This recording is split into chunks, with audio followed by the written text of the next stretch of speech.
I think that's probably okay. I don't feel like I should go with a fewer crew because I think I'll probably lose some along the way.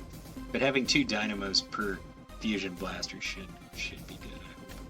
I hope. Let's go with that, and we'll try to.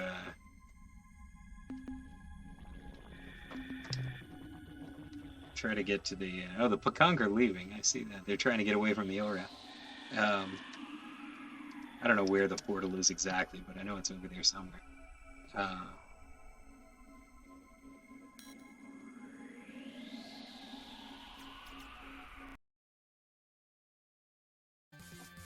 Yeah, I'm gonna miss it because it's already the 20th, and where are we on the star map? Yeah, we're not even close. So I guess I'll just tool around up there. I was kind of hoping a probe would find me. You know, the other thing we could do, although it's dangerous, is let's see, where are we? We're down there. We haven't been to Procyon or Procyon yet. That's in Ilras space,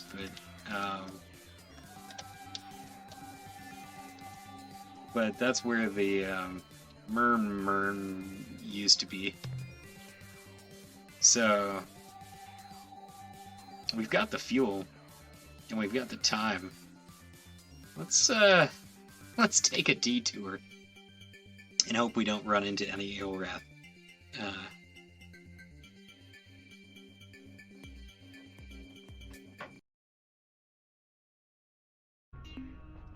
Well, anything on the planets. The only thing that can hurt us now, for sure, is fire. So hot planets are planets we shouldn't go to. But beyond that, well, this is going to be interesting.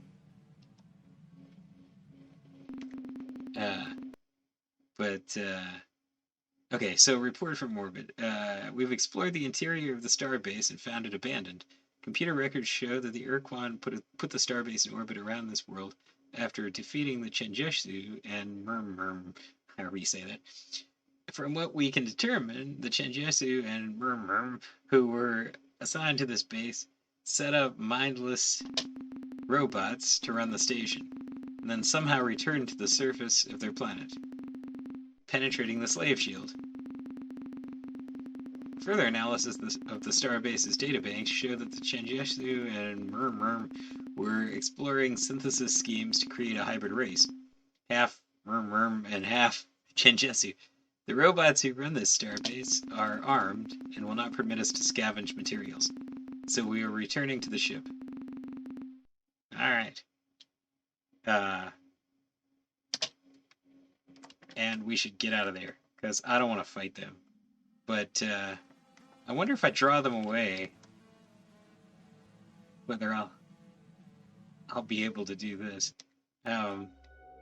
Unfortunately, I'm pretty sure we can't penetrate the slave shield at this point. So we can't communicate with them. But we'll have to see if we can find a way to do that. Oh man. Hopefully I don't accidentally run into these guys. I'm gonna be really bold here and do a little bit of exploring, even though I got Ilrath on my tail.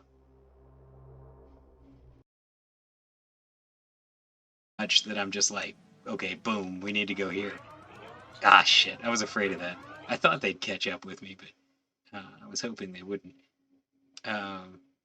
Alright, and we got 4 of them, too. Well, we should talk, I guess, but that's not gonna help. Can I believe my sensory collectors? I sense humans. Humans. I dance with joy for our good fortune. The human dies with such agony that it cannot help but please Dogar and Kazan.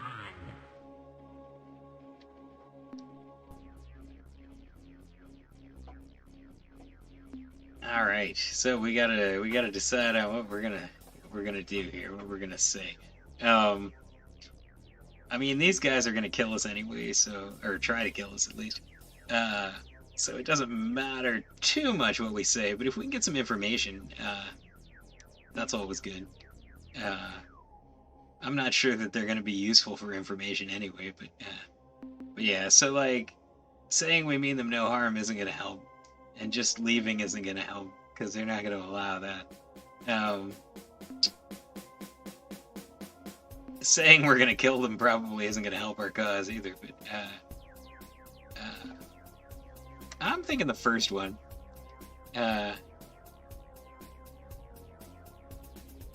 Yeah, I know, right? We haven't actually fought on Ilrath with the Puny human. with the You make me chitter with amusement. cloaking device By yet. the will of the mighty Dogar Just the one that I am here came to Earth at the beginning. die. All right. So, I mean, I got a ship.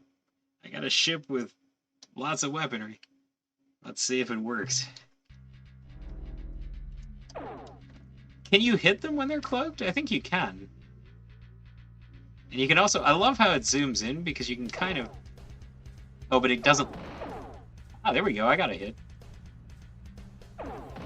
I'm also... Ah, shit. That's the planet. I lost 6 people hitting the planet. Probably shouldn't have done that. I was hate bouncing into the planet. So it can't track them when they're cloaked. And I'm getting a feel for shit. I'm getting a feel for how much battery power I have, which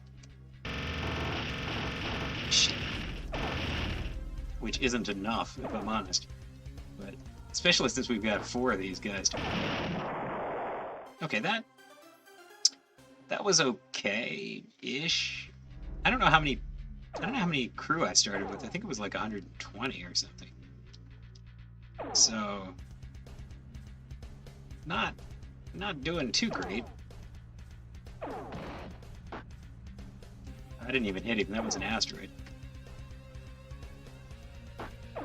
Yeah, I pretty much just have to shoot blind. And they seem to not line up, right? Oh, this is good. As long as the planet doesn't get too close. I'm just far enough away from him and going just fast enough that he can't catch up with me.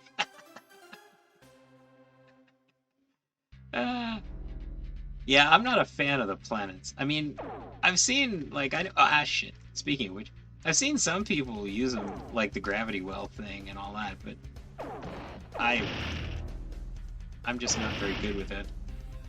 Oh, this is working. Hell yeah. Alright. It just takes a little bit of practice, I guess. And not warping in right on top of them. That's always a bad idea. Of course, you don't have any control over that.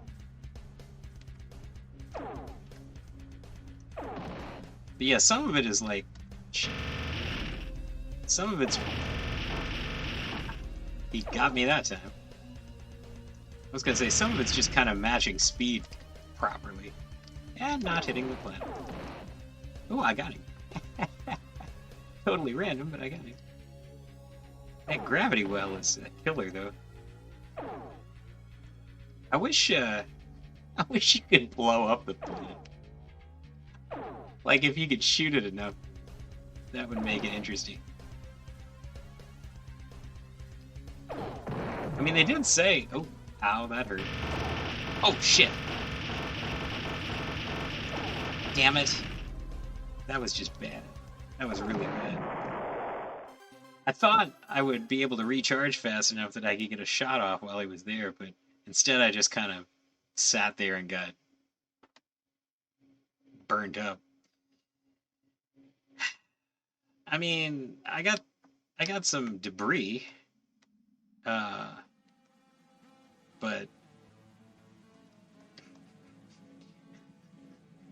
I'm still gonna push my luck.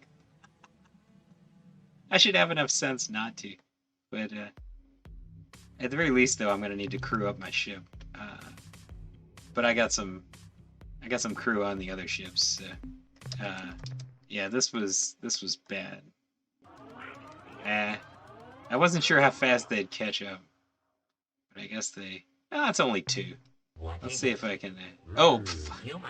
I didn't actually put crew on It my has ship though. been so long since I have seen a human die.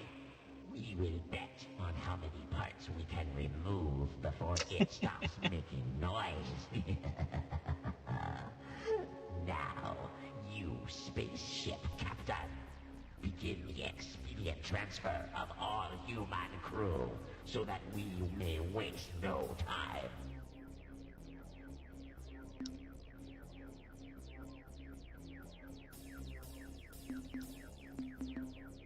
Yeah, let's do this one. It is the goodwill of Dogar and Kazan that brings the Father Human to us. Were it not for the Dark Lords of Deception's mighty directive, we would not have the good fortune to intercept you for a festive limb rigging. Your fight for life, though futile, serves the noble purpose and appeases our honored deities. You have earned the right to hold your head high.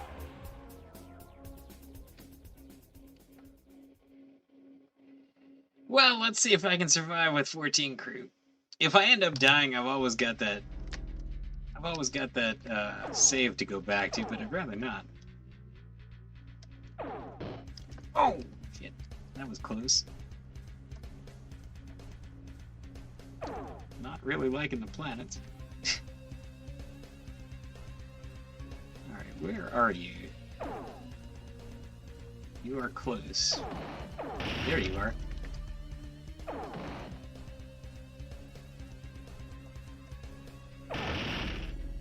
Come on, one more shot. There we go.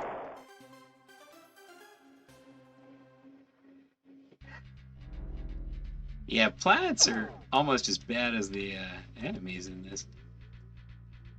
Thankfully, asteroids don't hurt when you hit them. They just hurt if you let the probes hit them, because they heal up. Shit. You can definitely tell they're getting too close.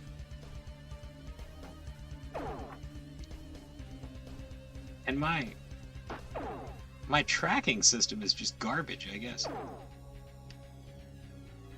Because it's not even kicking in. I mean, I guess I have to see them for it to kick in, but... There we go.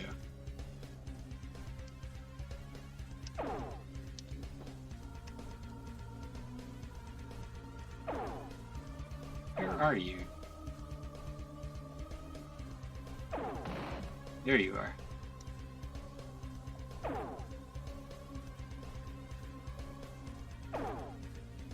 It's a bit tedious. I guess all the battles are tedious, but... Alright, he's getting too close there. There we go.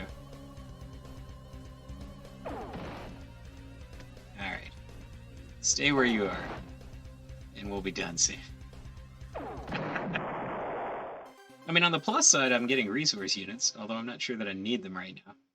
I'll need them for later upgrades and stuff. So I didn't even get touched that time, so not bad. Not bad.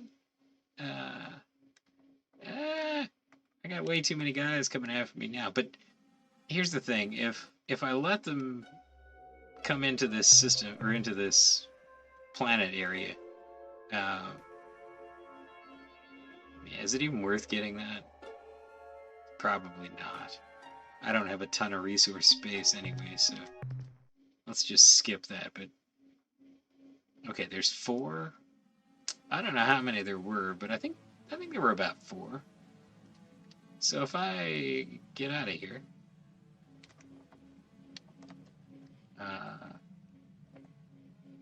let's see where we're gonna go. The Conquer definitely moving far away now.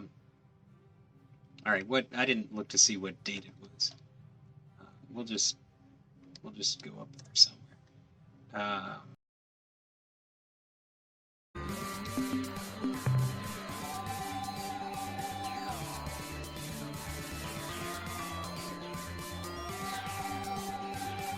Alrighty, It's still open, but it disappeared because I hit the 20th. Damn. That's annoying. So these are probably probes. I haven't had a fight with a probe yet. Ah, our human friend. In the new ship. Let us chat a while. Oh, it's the It has Ur-Quan. been so many years since I last visited your Earth. That's so cool. long since I glided across your open field under the light of a full moon. Tell me of Earth.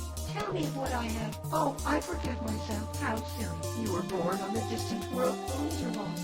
I have visited there much more recently. We should talk to him because we haven't actually talked to any Ur-Quan in open space yet. We just went to their homeworld.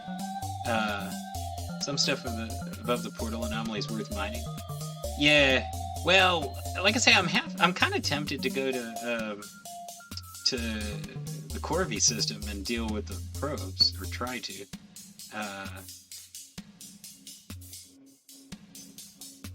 Yeah. So it's the 22nd of May. So exactly, I have a whole month.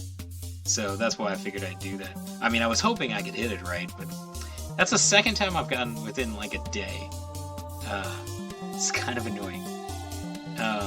Maybe if I wouldn't have... Well, it's my own fault, right? If I wouldn't have pissed off the Ilrath, I probably would have been fine. I could have just killed a few days around and then come back. Alright, so... Let's go through all of them. Many places at many times. This place is an easy place. One of the 10 easy places.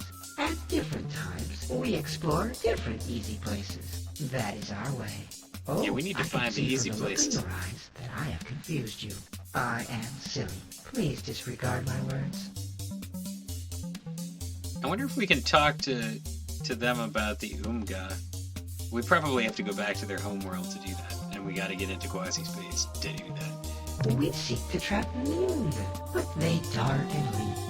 You cannot trap Noon. Do not even try. I do not think you can even touch them. You are not quite solid enough.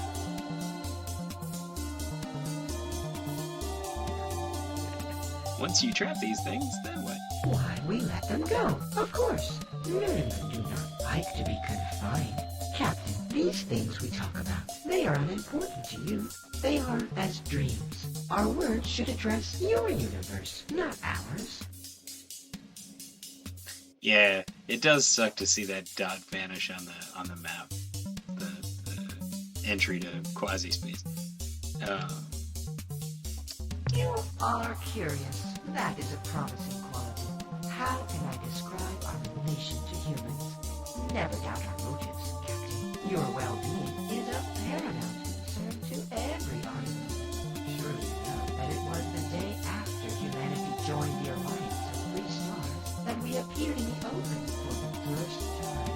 This was no coincidence. We wanted to protect you. Once we saw that you were, well, safe, we decided to tend to other business for a short while. Believe me, Captain, we have known each other a very long time. You might even say that we knew the first human. I kind of feel like they talk really low. I may need to adjust the music volume a little bit. Turn it down. With ships and weapons, blood But I can't and do that bones, no. Too at this many point in the game, ship were forcibly discorporated in the last conflict. Our cooperation is not necessary. You are the focus. However, knowledge transcends reality parameters, and this we can share with you. An example, to discover the nature of the red probes, seek creatures who inhabit a world with no surface. Ah, okay. Got a little bit more from them. Farewell, child. So they basically told us it's a gas giant.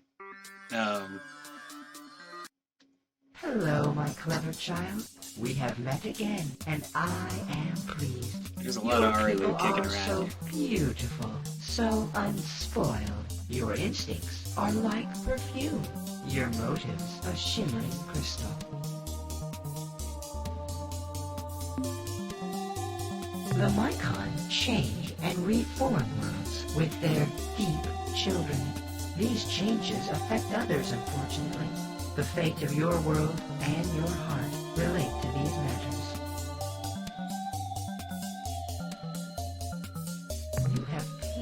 pictures on cave walls, erected standing stones, and pyramids for us. You have wondered at our signs to each other in your wheat fields, and written books about our more personal endeavors when we allowed you to recall our examinations. We have a history together, Captain, and you have come a long way. But I must tread carefully. You are not ready for everything, and I fear that you would not understand what was best for you. Farewell, child.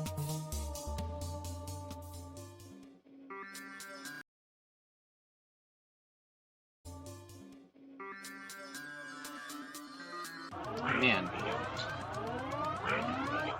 Okay, this must be a probe, right? Yeah, it's a probe. I figured we'd get a probe. We wish to learn more about you. Please transmit data.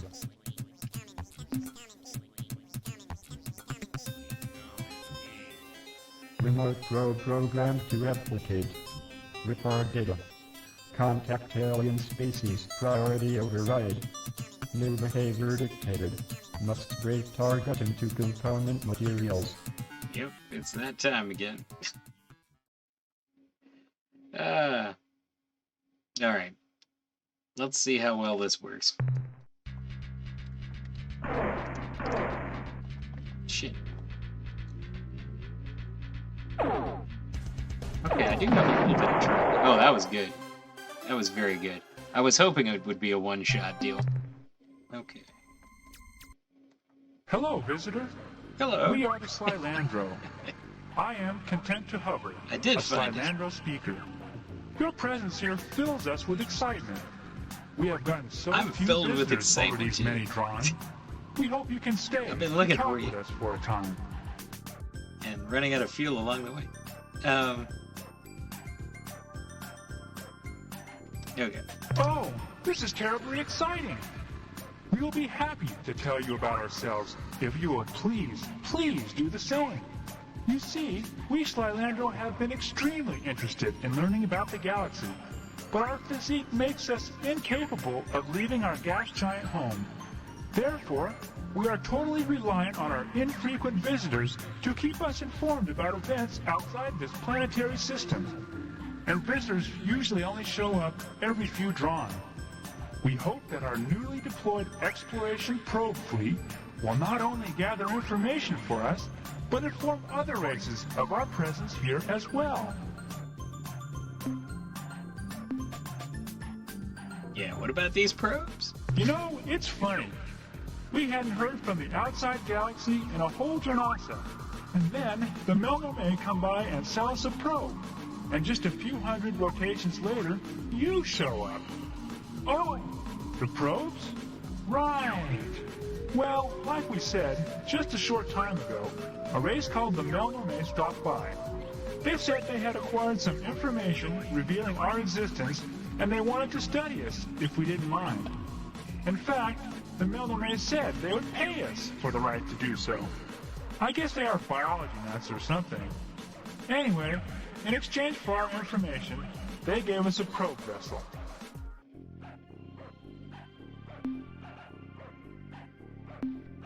Okay, so let's just go through all the stuff.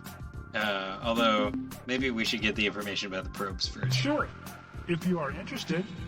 In exchange for information about the life on Source, the Melno may offer to give us a remote exploration probe. It would roam the galaxy gathering information and contacting alien races, and when it had filled its data storage units, it would return here and reveal to us everything it had learned.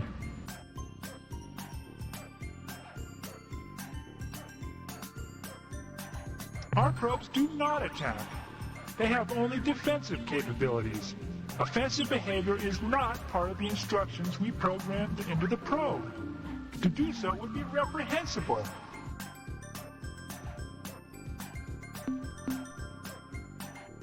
Sure, let's talk about the program. Sure. What would you like to know?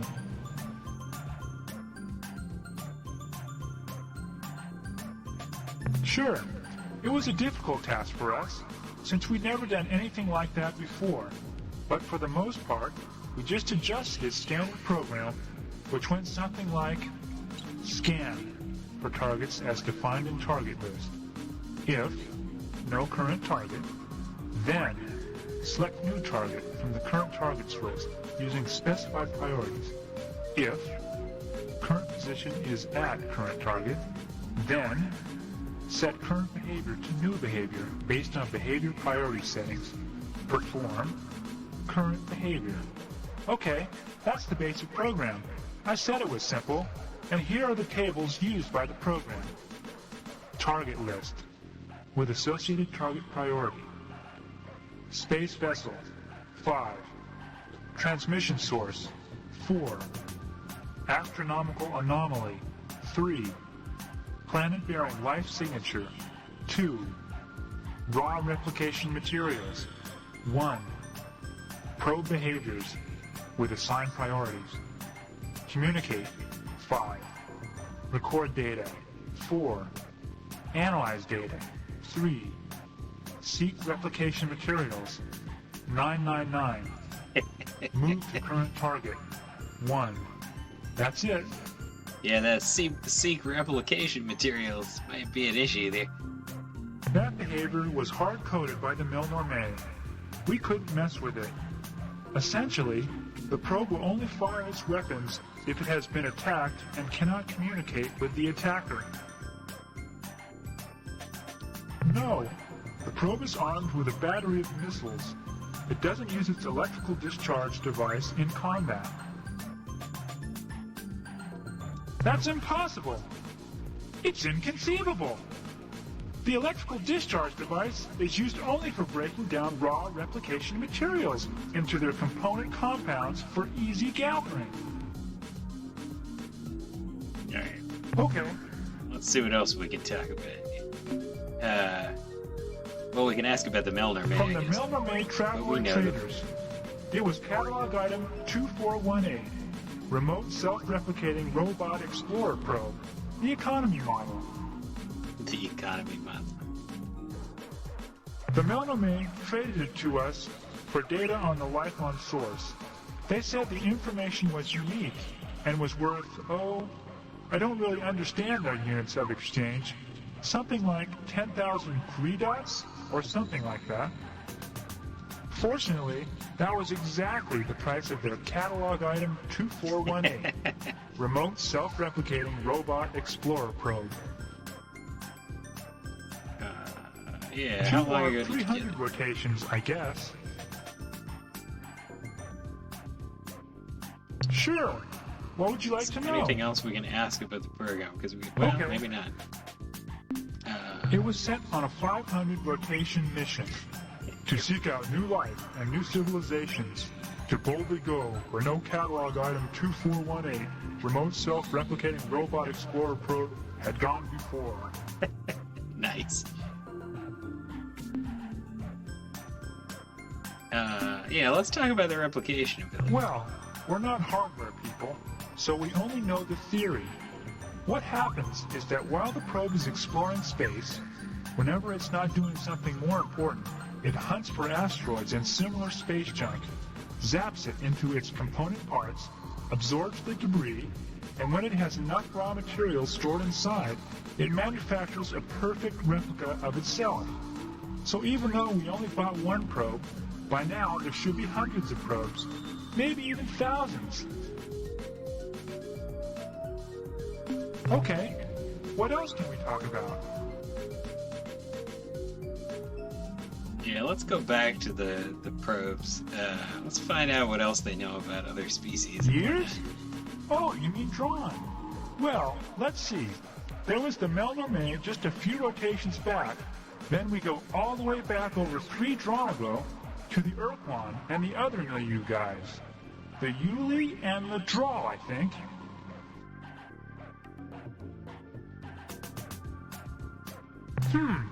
Let me remember. That was a long, long time ago. I was only a nymph then. Oh, yes, that's it. The Sentient Milieu was a cooperative association of sentient alien species.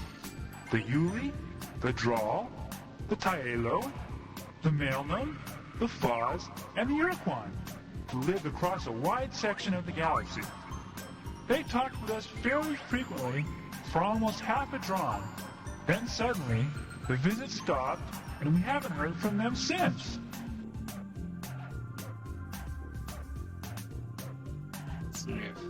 Yeah, did you get any other villages? Yes, there was another race, a highly sophisticated species of shaggy giants who made repeated trips to our world over a period of several Drawn.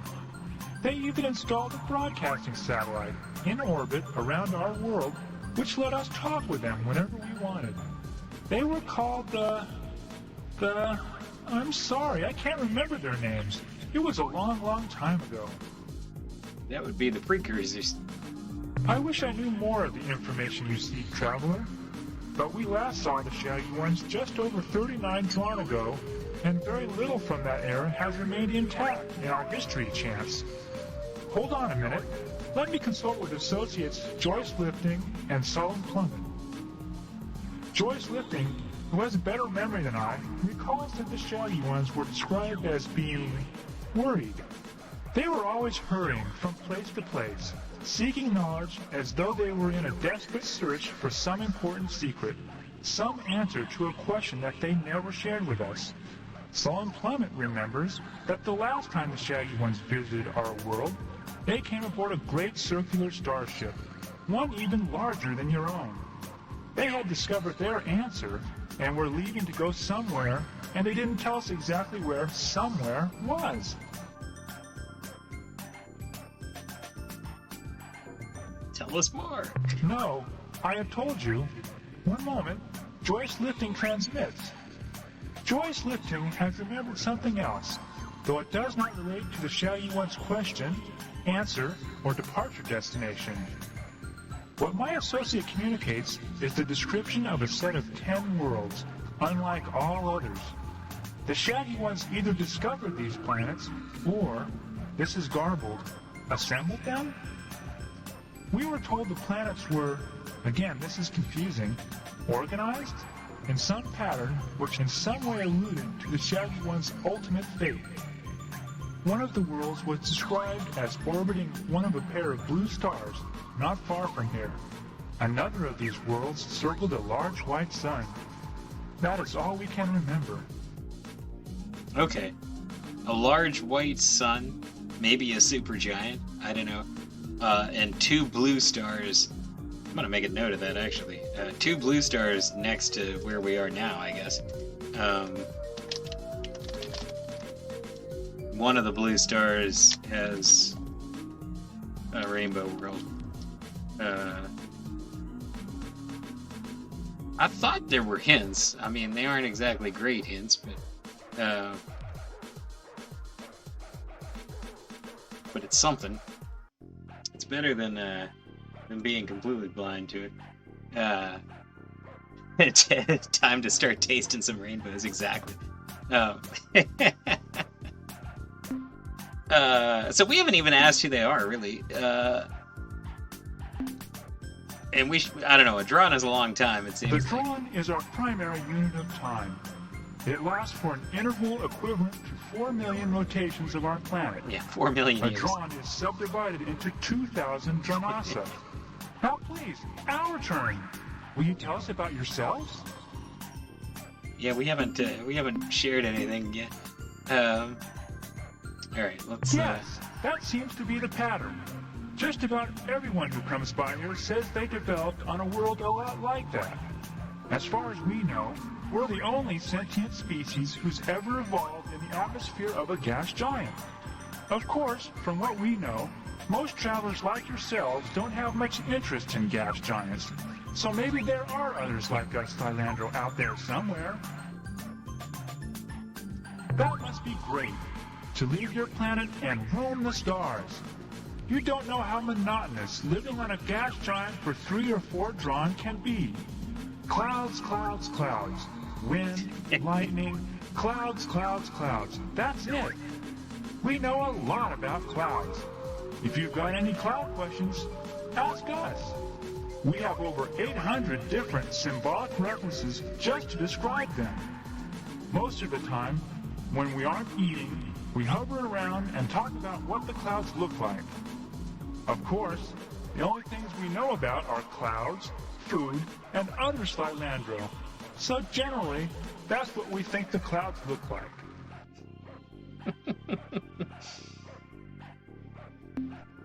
Yeah, I guess we'll go The through it. Ur-Quan? The long brownish guys from the milieu with all the eyes and arms? They used to come visit us regularly about 3 drons ago. They told us about all the interesting things they found from their scouting missions. They were really nice. Why do you fight with them? Yeah, we don't know the brown ones. Well, we've met the black ones. But the Ur-Quan were such good guys. They had lots of interesting things to tell us about, and they never got impatient with our questions. Well, I guess a lot can happen to a species in 3 drawn, like turning green and evil. Oh, then you should go check out a planet orbiting a blue star not too far from here. I think there is another blue star right next to it. We can't describe exactly where it is, but the people who told us about it, the Ur-Quan I think, said that it was one of the rarest worlds in space, and that as far as they knew, there were only 10 of these planets in this part of the galaxy. Right, so that's another hint at what we had before. One of 2 blue stars next to each other as a rainbow Okay, world. but please, can we talk about you some more later? Alright. We haven't asked about the glowy bits yet. I think I vaguely remember that. Oh my, I forgot. You creatures see in the visual range and can see our, we can't see them. What I mean to say is they are, we use them when the male and the female, well look, I'd rather if you didn't ask about them, okay? Especially not in front of Soul and Plummet. She's shy.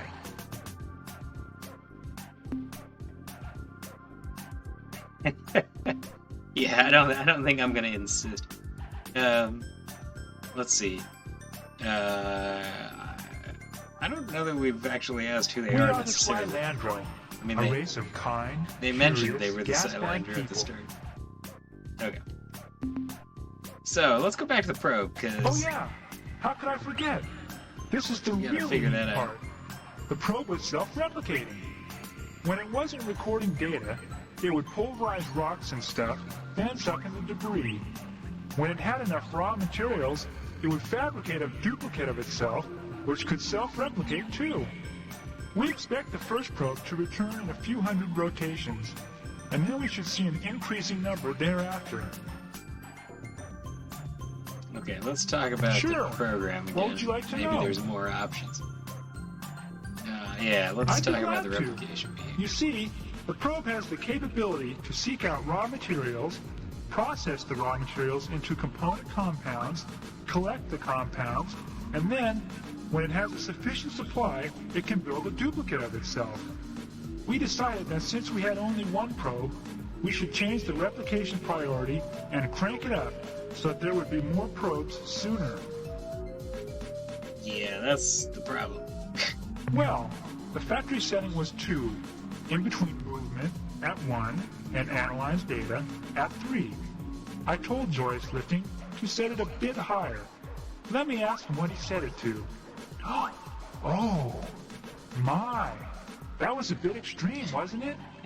Joyce Lifting told me he changed it to 999, the highest setting on the dial. I'm pretty sure the way it works is that every time a behavior is completed or interrupted, the program selects a new behavior based on the defined behavior target priorities and what kind of target is currently selected.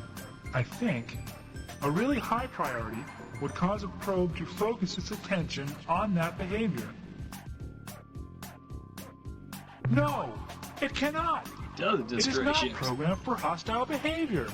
What is your reasoning?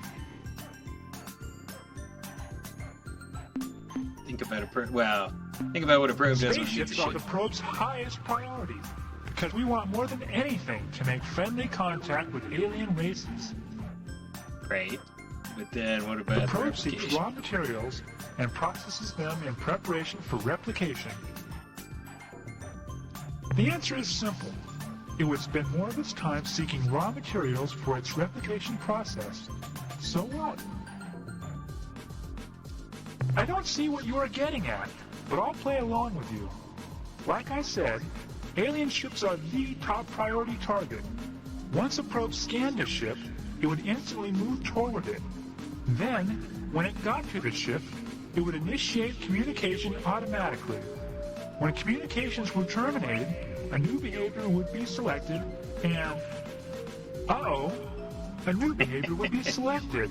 And since the replication setting was set to maximum, the probe wouldn't get time to pick a new target. It would use the current target, the ship, for raw replication materials. It would process the ship, break it into component compounds with electrical discharges. Oh no! What have we done? Traveler, you must tell us what we can do!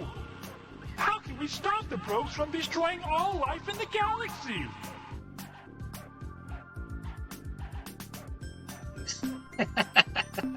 Destroy them, sue the Melnorme, broadcast a recall signal, or self-destruct thing. Yeah, I'm thinking the recall signal or the Not self-destruct. catalog item 2418, remote self-replicating robot explorer probe. The model with the recall transmitter was catalog item 2419, and the Melnorme said it was out of stock. Sue the Sorry, Melnorme. the Melnorme made us agree to a formal waiver of damages in case something like this happened. Of course they did. Why, yes, there is. You're a genius, Traveler. Why didn't we remember that? Oh, there's a problem, though. How are we going to transmit the code? Well, while we ponder that problem, at least we can give you the code sequence. That way, if you run into a probe, you can destroy it without getting shot at.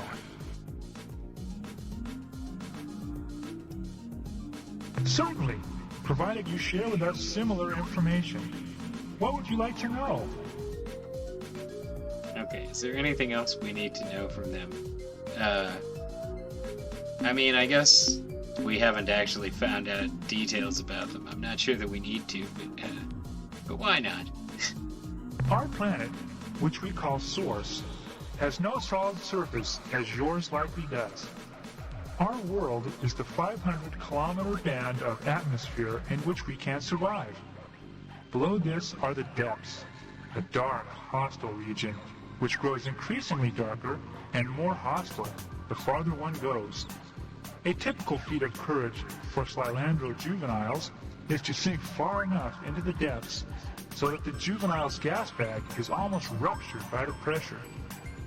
The tissue scars left by the trip last many rotations and are thought to attract comely mates. Above our world is void. When we travel up too far into void, we grow giddy and behave inappropriately. We have an egalitarian society here. All are equal. Of course, that doesn't stop some people from being stupid fools or jerks. But on a world as huge as Source, where there are no barriers to restrict your travel, if someone is bothering you, you simply go somewhere else. As you might have guessed, we have no physical technology. In our long history, several of our people have tried to work with objects constructing weapons and other tools from the carcasses of dead beasts. But eventually, whatever it was they were building got too heavy and dragged them down to the depths. Since we possess no technology, we have no permanent way to record the passing of events. Instead, we use the history chants, long songs whose rhythms and patterns help prevent the introduction of error into the record. When the Shaggy Ones first arrived over 41 drons ago, we had no words for aliens or ships, for stars or planets. Our skies are an opaque swirl of colors. We knew nothing of the universe outside Source. The Shaggy Ones taught us most of the new words, and after they departed, we remembered them for the many long drawn, until ships from the sentient milieu arrived. Our world, which we call Source, has been home to our species for many thousands of drawn. We evolved from simpler, unimodular beings who thrive in atmospheric convection cells. At first, we were little more than mindless consumers who glided at the edge of wind walls, straining the air for small animalcules. But even then, we were social creatures who invented language so that we could better cooperate when herding food into dense concentrations. There are many hundreds of species here in source, producers, consumers, hunters, and parasites, but so far, we are the only species here to achieve intelligence. My pleasure. Now let's talk about you and your peoples. The Silandra are pretty cool. Okay, so Goodbye, we have... human fluid sac. Goodbye, human fluid sac. We should have the code now to be able to destroy probes when we see them. So that's handy. When date, it's already the 14th. Let's see who this is. Maybe we can test out the code. Yes. This probe is not hostile. Do not attack. Alright, let's transmit the destruct sequence. Engaging self-destruction circuitry. Do we get goodies for it? We do. So basically we get free resource units. That doesn't suck. And we don't even have to fight them anymore. Alright.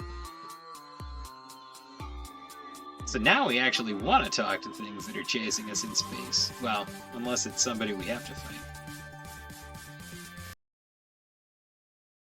So it's already the 30th.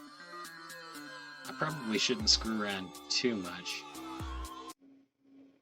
Because I don't want to miss another month of portal action. And it's already the 7th now. But that is a rainbow world. And wow, you can see it from orbit too. That's kind of cool. I mean, it's got some good stuff on it too, so... not a fan of the temperature. Gonna have to make sure I don't lose landers, but... yeah, probably not the best place to go. Yeah, that's really bad. I almost lost a lander, but I didn't. So, let's not go there. But we found a rainbow world. So, we got quite a bit of stuff to sell to Melner, man.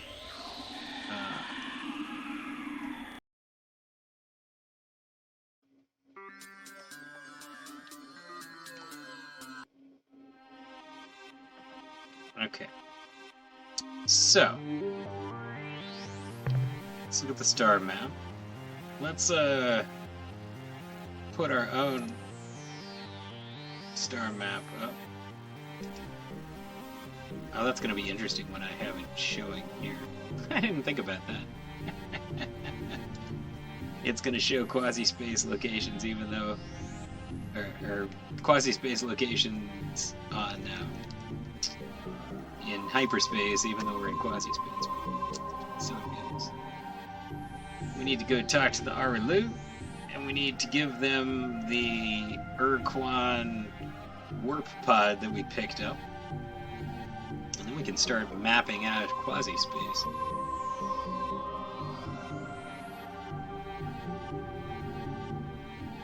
Oh wow, something weird is... I know what it is. So this is quasi-space Operation Streaming Fist.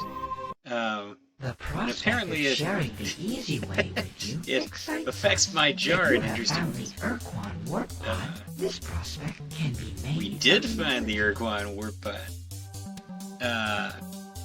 Yeah, let's deal with that first, then we need to talk about the Umga, because shit's going on with them. What a surprise! As we have always said, humans are our most resourceful and clever species. We are so proud of you, but don't worry that you shall have to wait. We are prepared, even now. Our technical personnel are equipping your ship with a custom version of our Nice. portal spawner device. The device We finally is made it back to only quasi-space with the, Whenever it is activated, the spawner will focus with the warp several pod. interdimensional fatigue beams adjacent to your vessel, opening a temporary hole into quasi-space. Move quickly through the portal. After your ship has passed into quasi-space, you can choose any of the nearby portals which lead back to hyperspace, thus saving you needless transit time. Be keenly aware of this fact. The spawner requires a great deal of energy to function. We estimate that each time you use the device, it will consume 10 of your fuel units. Okay. So we've got 32 fuel units now, so we have enough to get back home, but probably not enough to explore too much. And I suppose... I don't know which portal takes us home. So, I mean, I could look it up. There's the information online and all that, but I kind of want to play it straight, so we'll see. What I may do is go visit the Melnorme. What's this guy's problem? The Ari Lu are kind of weird, but they won't help us fight, but they'll give us information and stuff. This is disturbing news. They are normally rambunctious to an extreme. We will send ships to Ur-Quan space to investigate.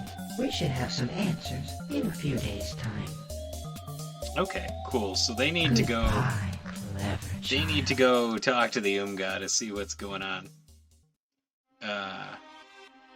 In the meantime,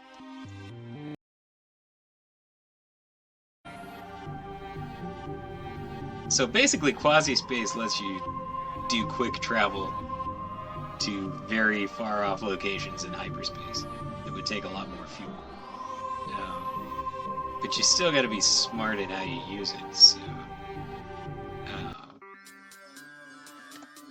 okay.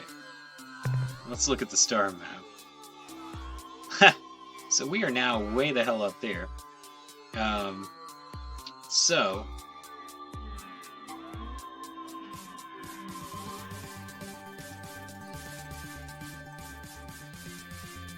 C is the one we knew about that took us to the Arilu space.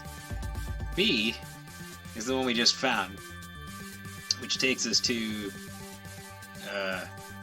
well, wherever we are. Let's see.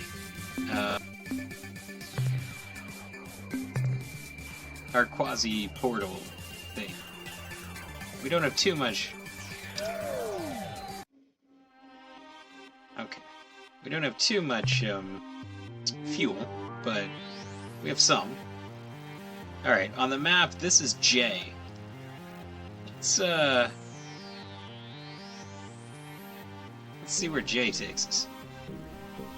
And I suppose I should, maybe the best way to do this is to hide and show these things as we need them. So, J is where we're going now.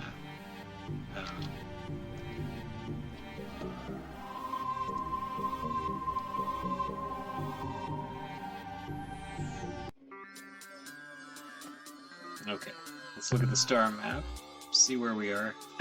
We are smack dab in Ilrath space.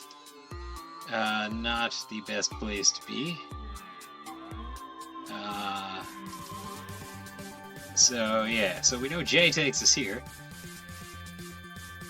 We actually have enough fuel.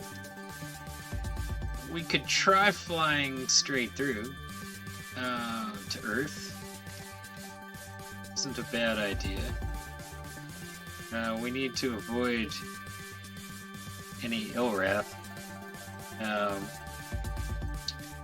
And just to see, I don't see any large... yeah, I don't see any super giants. Although I suppose this is one. I mean, we need to sell stuff to the Melnorme anyway. We know they're at Alpha Centauri. Let's do that. We can pick up a little bit of fuel to take us back to Earth, and we'll be good. Nobody even popped up. That is awesome.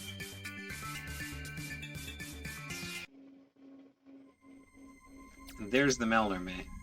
Let's go say hello to them.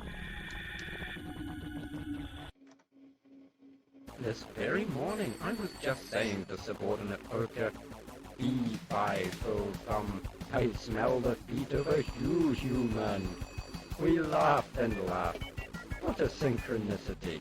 Now, what can we do for you today? Well, I have things to sell. What would you like to sell, Captain?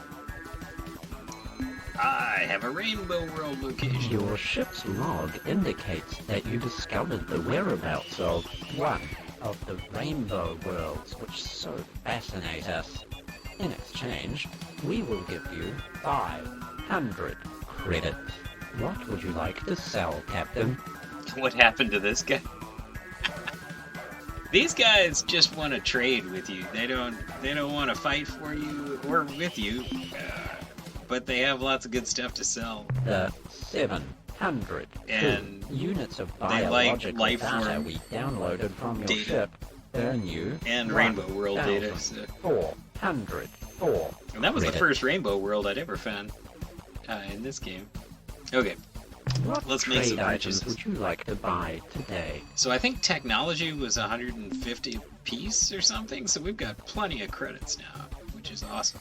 The technology we are now offering is everything you need to know to assemble modifications to your planet landers, which make them resistant to planetary I think that's the hotspots. last thing we need on the landers.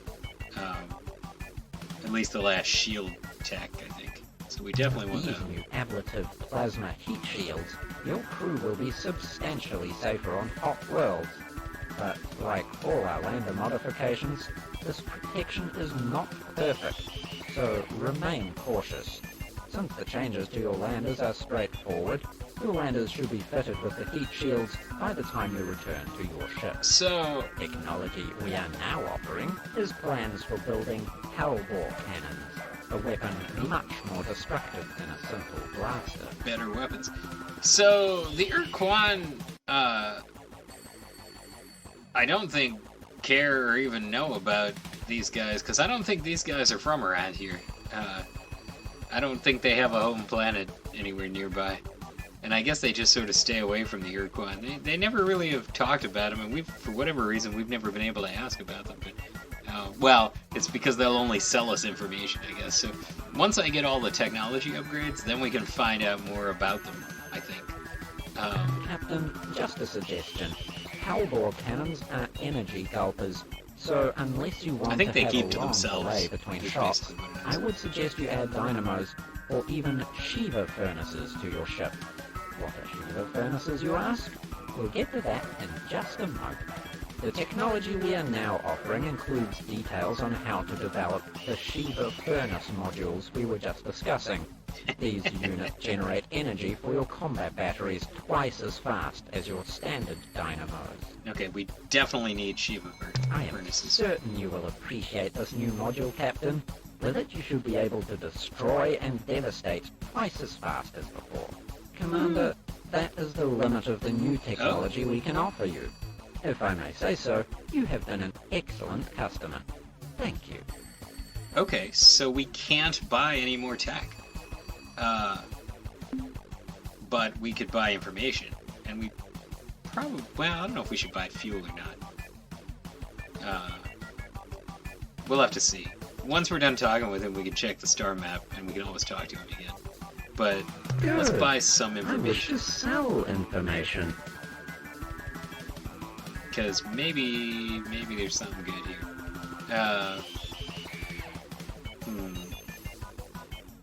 Let's get data on alien races. Zotec are a friendly co-op of 3 alien species, Yeah, we already met all them, native and we've to the allied same with them. world. They are presently suffering severe collateral damage from the ritual combat between the Ur-Quan and the 4R.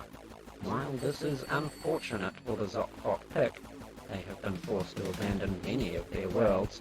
This close proximity to the inter-Ur-Quan war will give them insights into the conflict, which will be of great use to you.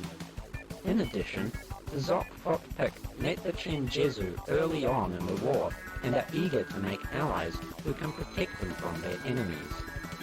In case you are interested, the Zok-Fot-Pik homeworld is at coordinates 400.0 by 543.7. Planet 1. So we already knew that from before, but I think the one piece of information that we had was it's the Ur-Quan battling the Korra. So that was the thing. I was just making a note of something. Let's get more data on alien races, because we need to meet Ura more. are presently attacking the Pakunk in the Yeah, we knew Rasil that and too. Kruger constellations. These beings have slavish devotion to their dark gods, Doga and Kazon, which in the past few years has been used against them by the Unga. If you need to manipulate the Ura, we suggest you discover the Unga's technique and duplicate it. Okay, so we knew that the Ilrath were being manipulated, but they're telling us that the Unga are the ones doing it.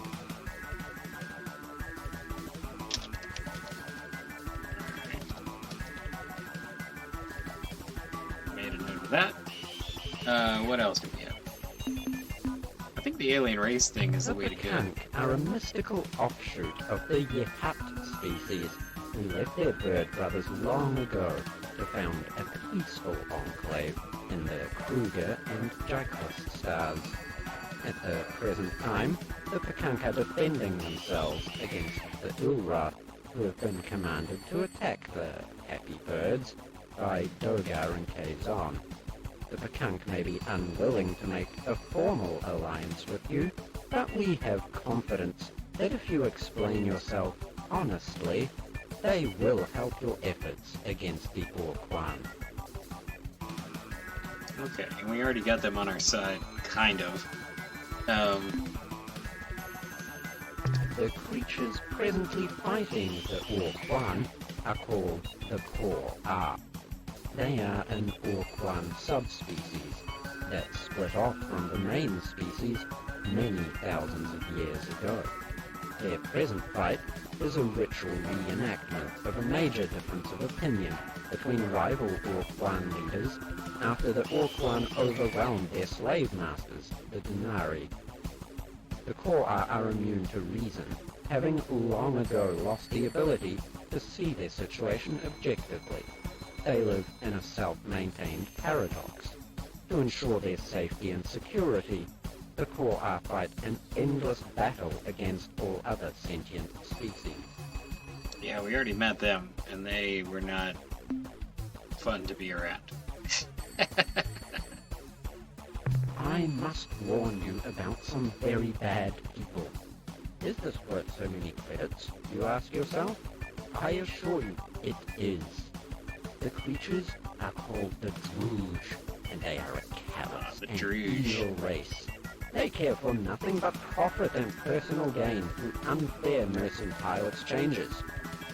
Why are you looking at me like that, Captain? It is not appropriate. As I was saying, these wicked creatures will try to sell you commodities at unreasonably low prices.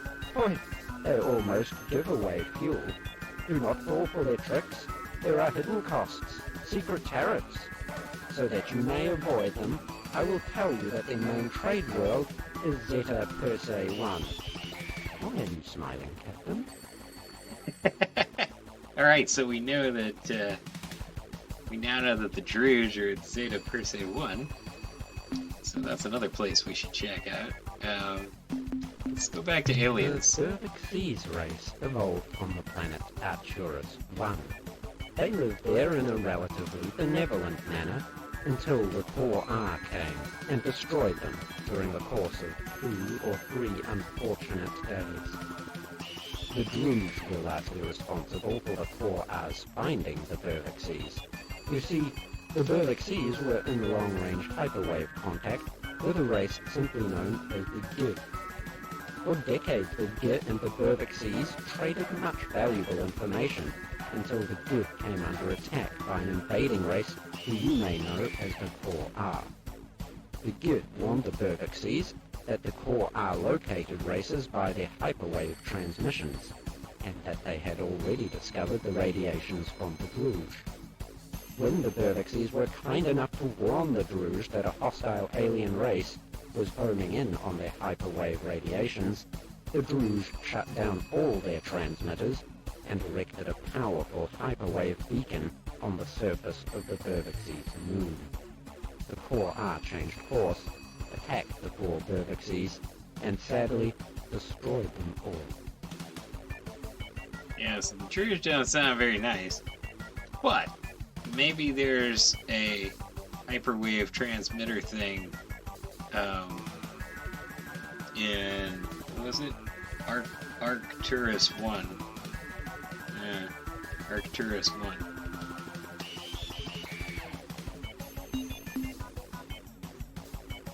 Alright.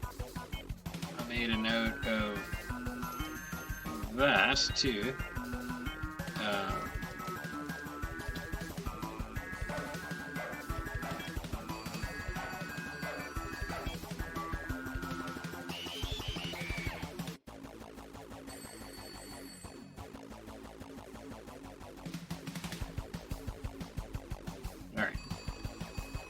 So, the Thrudash are an arrogant, stubborn, and thick-skinned species Still who got reside credits. in the Draconis and Apodus star systems.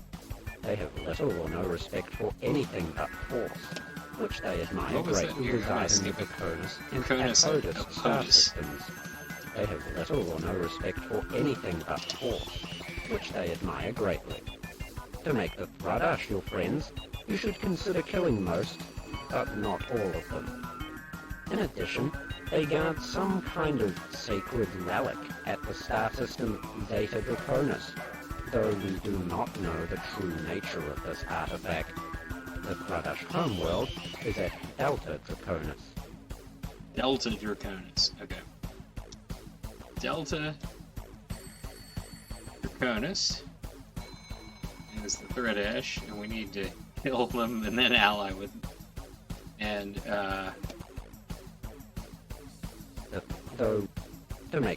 In addition, Zeta they guard Draconis. some kind of sacred relic at the star system Zeta Draconis, though we do not know the true nature of this artifact. The Thrudash homeworld is at Delta Draconis.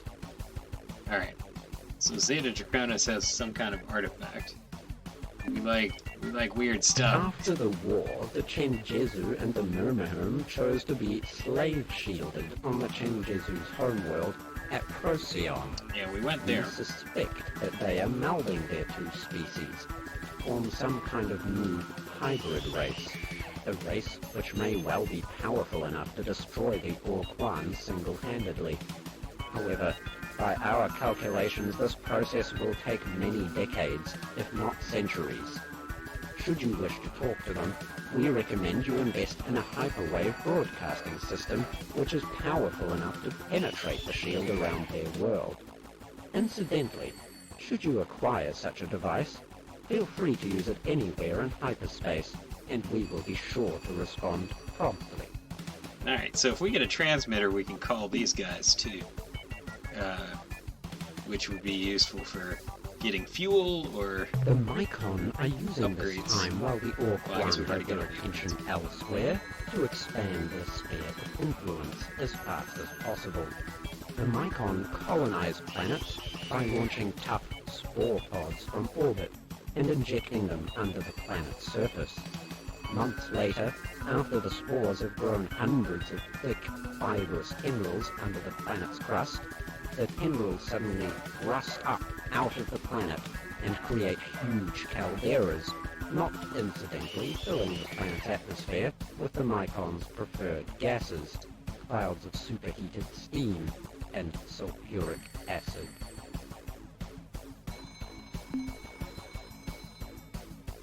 So the Mycon destroy planets. Following And the they're end spreading of out. the war, the Androsynth began experimenting with Yeah, we know what well, we don't know what happened to the Anderson. a process which is related gone. to your faster-than-light drive, but involves dimensions far more alien than hyperspace. They had just made a major breakthrough when they were suddenly wiped out by a race called the Urs, who appeared seemingly out of nowhere. Actually, we don't know what the Urs did to the Androsynth. They're just all gone. The Uri-Lulale And the Urs want to make an alliance with us. race of IDF beings, IDF meaning interdimensional fatigue, who do not reside in this galaxy or, in fact, anywhere in this universe. While it is true that the Ariru are rarely seen far from the Columbae star group, they do make regular, secret visits to your world, and have done so for centuries. Ever since Earth was slave-shielded, they have focused their attention on the humans aboard the starbase, many of whom are now members of your crew. Though the Uri-Lulale always smile, and are never overtly hostile, we believe that they have a secret agenda which somehow involves your planet, Earth.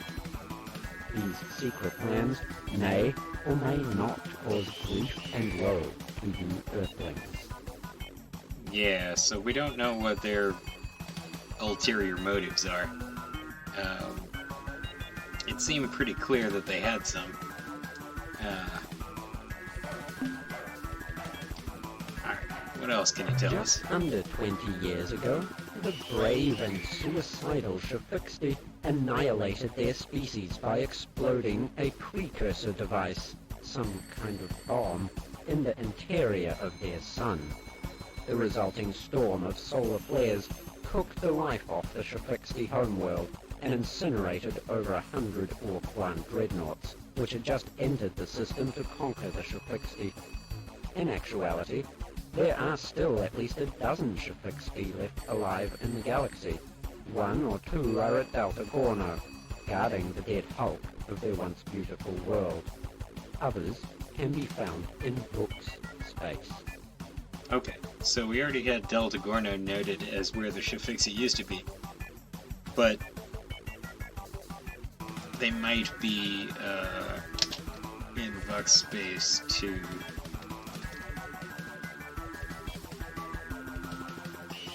Alright. The Silandro are a mostly We already just met the non-solid, Silandro. sentient race who live in a gas giant at Beta Corby. And of course they tell me it's Beta We Corby. sold them a self-replicating exploration probe, which has somehow turned hostile and attacks everything it detects. If such encounters have angered you, Captain, please do not address your concerns to us. We possess a formal waiver of damages authorized by a Swalandro speaker, and are in no way responsible for the situation. The cowardly Spathi live at the single planet Yeah, we met them too. Epsilon Gruus. We do need to go back They to them do and see not what's going actually on. live on their world, rather they reside on its solitary moon. The reason? A xenomorphic species which craves the sweet-flavored flesh of the Spathi has been transported to the surface of their planet, and makes every attempt to devour the poor Spathi. I am certain that the Spathi would be forever in your debt if you were to eliminate these creatures from their planet. Yeah, we already did that. What? Pretty You early fear on. the alien creatures will find you a treat also? Fear not. Our data reveals the beasts are not interested in your species. Should you wish to consult with the Spathi Ruling Council, you will need to know the secret Spathi cipher, a password, which is Huffy, Muffy, Guffy. Yep. Alright. Still got enough credits for a Like few you more, I think. Earthlings, when the war with the Ur-Quan was lost, the Cyrene chose to be slave-shielded. Their new world is at Betelgeuse. The Cyrene's starbase is crewed by the starship commanders and crew who were decommissioned at the end of the war. Yep, we met them too. Though the Cyrene hate the Ur-Quan with a vengeance, they are unlikely to offer you assistance, unless you reveal to them the truth behind the tragedy of their original homeworld, Sura. Right. which was destroyed by the birth of a Mycon thief child a century ago. So we definitely need to go to Mycon space and get information about that to talk to the Cyrene about. When the Ur-Quan entered Gamma Serpentis, the home star of the Yihat, the Yihat Queen suddenly switched allegiance to the Ur-Quan hierarchy, converting the Yihat, by royal fiat, into Ur-Quan combat roles.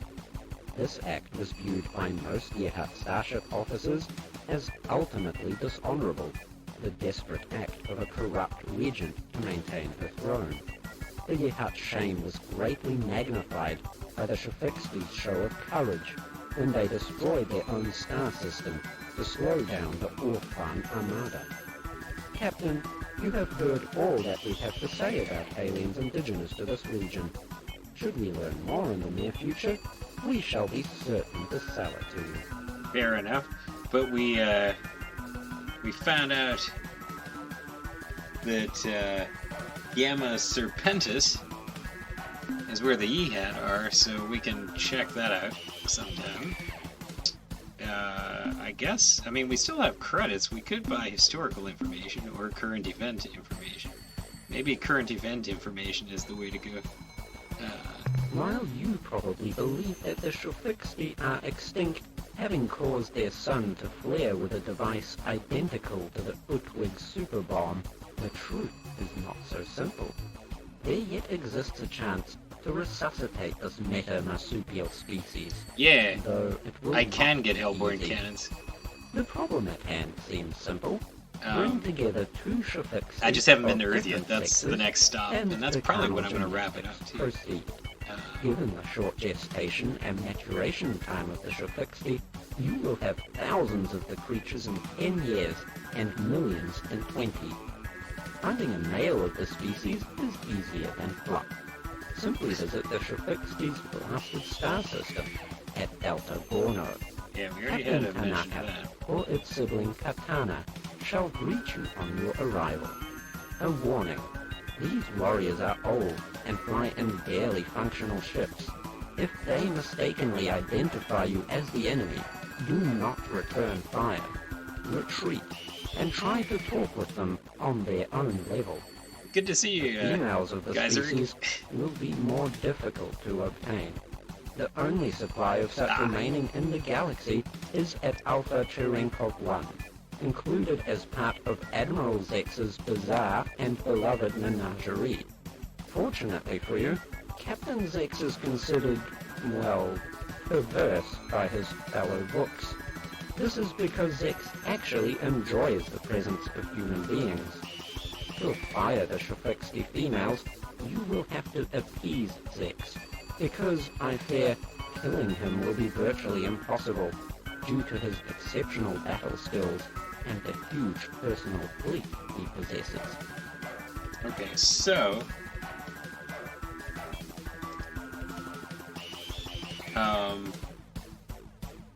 there's a lot of information there, but,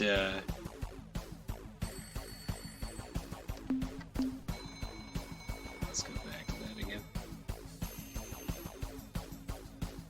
Right, Delta Gorno, we already had that.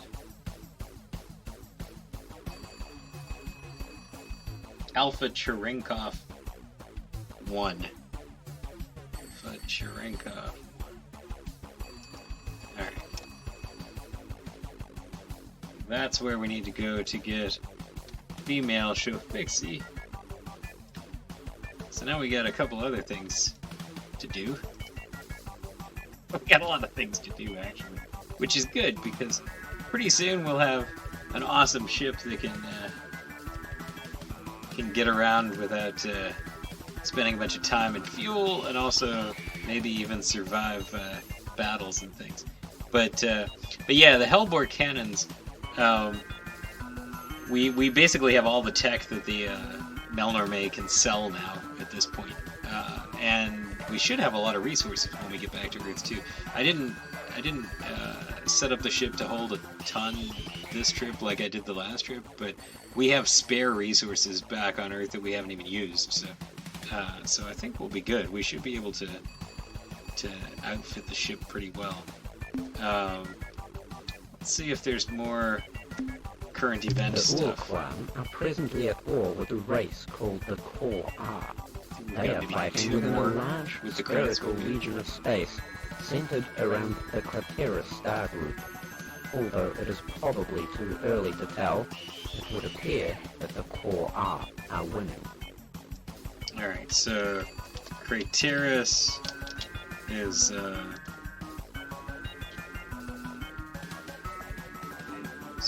Ur-Quan and Korra battle.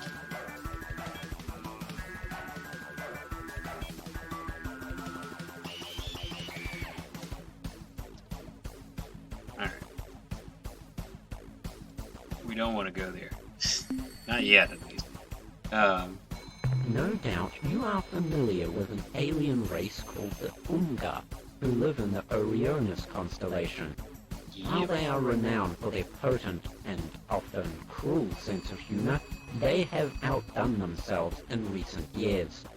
Specifically, they have used an unusual hyperwave caster to impersonate the Ilraf gods Doga and Kazon. When the Ilraf began tuning into the voices of their gods on their hyperwave receivers, their priest caste was understandably skeptical, and counseled their many followers to ignore the blasphemous signals. However, in a surprise move, the majority of the Ilraf then rose up and slaughtered the entire priest caste. Their reasons for this ghastly move included overtaxation, lack of quality death and ceremony, and the general feeling that the priests had made Doga and Kazon's pronouncements overly complex. As a side note, should you ever find yourself in possession of a caster similar to the Ungas, be aware that you may use it to summon us from any point in hyperspace. Yeah, you mentioned that before. And we may know the location of a transmitter, of a caster. Arcturus 1 sounds like where we need to go for that. So, I don't think we have enough credits to do anything else. What else would you like to buy? I think I'm leaving, but if I don't have enough fuel to get back to Earth, I might come back. It has been a pleasure dealing with you, Captain. But I'm thinking when I get back to Forward Earth, to your next that would be a visit. good place to wrap up, because this has been a good trip.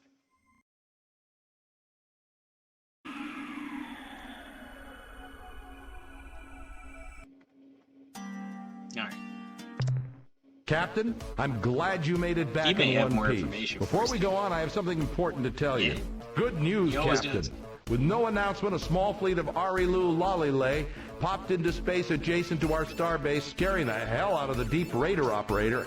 But right now, I could kiss every one of those pale little weirdos because they gave us 3 skiff vessels. Also, we're receiving a priority distress call from the Zokfat homeworld at Alpha Tucanae. The Crap. signal was urgent but extremely weak. The only portions of the transmission that we can be sure of are help, Black Destroyer, planet under attack, help, worse than Zabranki, whatever that means, and finally, help. So, Zokfat Pit need help at, was it Alpha Tuscany? Alpha Tuscany. Alright. Yeah, we got a lot of places to be.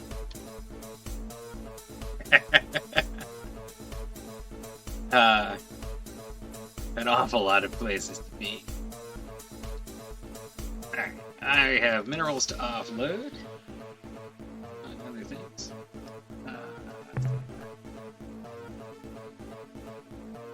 Oh yeah. If you can keep this up, we'll turn that flagship of yours into a genuine dreadnought killer. So we got 13,874 resource units. That's not bad. It's not like the 30,000 I picked up in the last trip. If you don't help the Zokfat pig, there won't be any more Frungy. That's true. Well, we gotta help them anyway. They're awesome. I'm not a big fan of their ships, but at least in battle. But yeah. So let's ask about the what do we have? We have the quasi-space portal spawner. That's new. They already looked at the spindle thing, and we haven't found a use for that yet. The analysis reads as follows. Subject, quasi-space portal spawner. Data, device is a hybrid of different alien technologies including Arilu and Ur-Quan elements. Our tests show that this device temporarily creates a weakness in the fabric between hyperspace and a different unidentified dimension. The energy cost of this process is extreme, and since the unit's power supply is self-contained, we cannot estimate how long it will remain functional. Summary: use of this device will permit a starship to make transit to a different dimension. The hazards and benefits of this process are impossible to gauge without field study. The next entry in the analysis is subject, Slylandro probe destruct code sequence. Data. This is a complex sequence of program instructions using an encryption sequence similar in some ways to the rolling Fung algorithm. Summary: when a Slylandro probe approaches, open a hailing frequency, wait for a response, and then transmit the code. That's the end of our scientist's report. Yep, we've already used it a few times too, and it works great. Farewell, Captain. So, we got 3 Arilu ships too. We need to, we need to take a look at the at the folks we lost. I might try to make a note of that too, just because I'm trying to keep track of it.